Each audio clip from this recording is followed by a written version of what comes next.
के भूख प्यास के चिंता रहीस कहाँ तोला।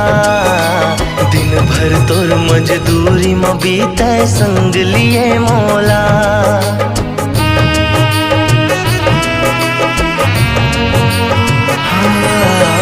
मोर जतन माँ तोर डहर ले कमी न होने दे।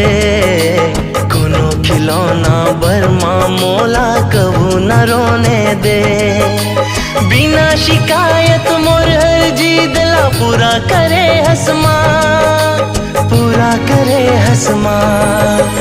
तोर अचरा के छाँव मही तो मोर दुनिया है माँ। मोर बर तो भगवान ले बढ़ के तोर ममता है माँ। अब है मोर धर्म माँ मैं तोर सेवा करो हर पल।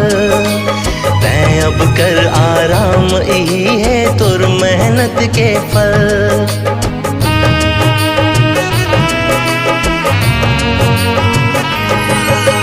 खून पसीना एक मैं करहूँ तोर हर एक सुख बर। तोर गोदी माँ सिर रख के माँ कट ही सारी उम्र। मोर रहत ले कोनो दुख तोला छू नहीं पाही ना, छू नहीं पाही ना। तोर अचरा के छाँव मही तो मोर दुनिया है माँ।